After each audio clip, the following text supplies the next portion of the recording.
शनिवार व्रत कथा। पौराणिक मान्यताओं के अनुसार प्राचीन समय में एक बार की बात है। सभी नवग्रह जो कि सूर्य, चंद्र, मंगल, बुध, बृहस्पति, शुक्र, शनि और राहु और केतु हैं, उनमें इस बात को लेकर विवाद छिड़ गया कि हम सभी में सबसे बड़ा कौन है। सभी लोग लड़ने लगे। कोई कहता कि मैं बड़ा हूँ तो कोई कहता कि मैं बड़ा हूँ, और कोई निर्णय न होने पर देवराज इंद्र के पास निर्णय कराने पहुँचे।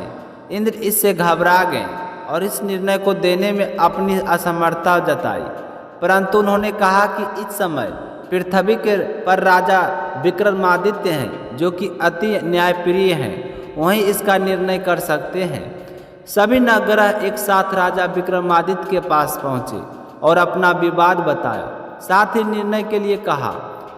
राजा इस समय से अति चिंतित हो उठे, क्योंकि वे जानते थे कि जिस किसी को छोटा बताया गया वह कुपित हो उठेगा।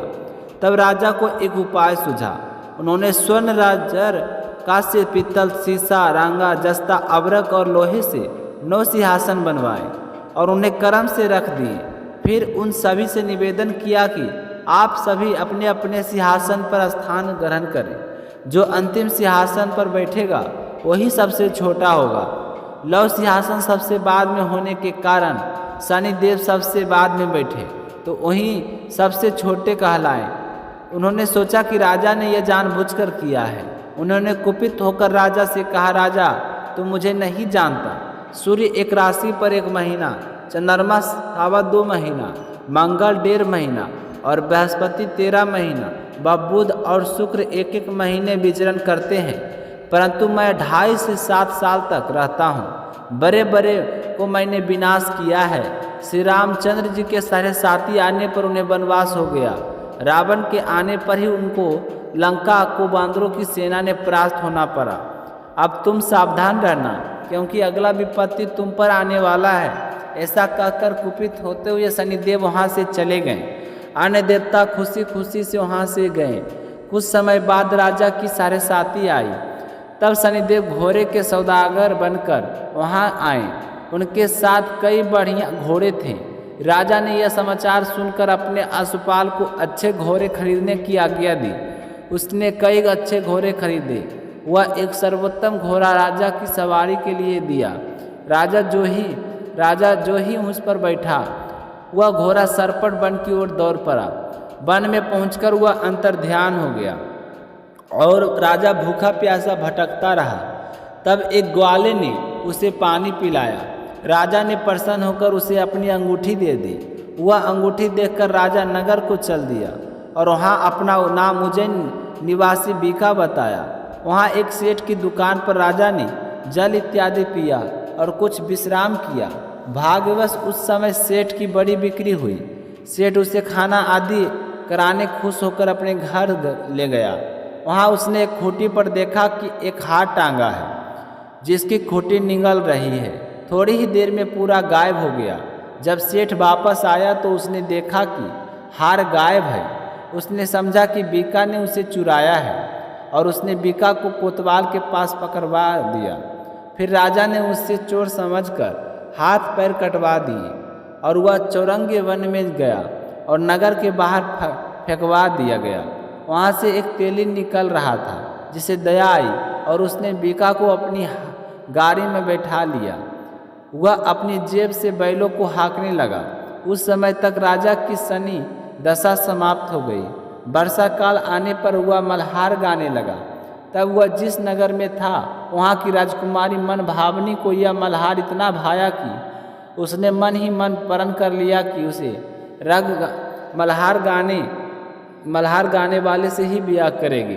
उसने दासी को उस मल्हार गाने वाले को ढूंढने के लिए भेजा। दासी ने बताया कि वह चौरंगिया है, परंतु राजकुमारी नहीं मानी। अगले दिन वह इस बात को लेकर अनशन में बैठ गई कि विवाह करेगी तो उसी से। उसे बहुत समझाने पर भी वह ना मानी, तो राजा ने उसे बीका को बुलवाया भेज दिया और विवाह की तैयारी करने को कहा। फिर उसका विवाह राजकुमारी से हो गया। तब एक दिन सोते हुए स्वप्न में शनिदेव ने राजा से कहा, राजन देखा तुमने मुझे छोटा बताकर कितना दुख झेला। तब राजा ने उसमें क्षमा मांगी और प्रार्थना की कि हे शनिदेव, जैसा दुख मुझे दिया किसी और को ना देना। शनिदेव मान गई और कहा कि जो भी कोई भी मेरा कथा सुनेगा और व्रत करेगा उसे मेरी दशा कोई दुख ना होगा। जो नित्य नियम मेरा ध्यान करेगा और चींटियों को आटा डालेगा उसके सारे मनोरथ पूर्ण होंगे। साथ ही राजा के हाथ पैर भी वापस कर दिए। प्रातः आँख खुलने पर राजकुमारी ने देखा तो वह आश्चर्यचकित रह गई। बीका ने उसे बताया कि वह उज्जैन का राजा विक्रमादित्य है। सभी अत्यंत प्रसन्न हुए। सेठ ने जब सुना तो वह क्षमा मांगने लगा। राजा ने कहा कि वह तो शनिदेव का कोप था, इसमें किसी का कोई दोष नहीं। सेठ ने फिर भी निवेदन किया कि मुझे शांति तभी मिलेगी जब आप मेरे घर चलकर भोजन करेंगे। सेठ ने अपने घर नाना प्रकार के व्यंजनों से राजा का सत्कार किया। साथ ही सभी ने देखा कि जो खूंटी पर हार निगल गई थी वही उसे उगल रही है। सेठ ने अनेक मोहरे देकर राजा का धन्यवाद किया और अपनी कन्या श्री कौड़ी से पानी ग्रहण का निवेदन किया।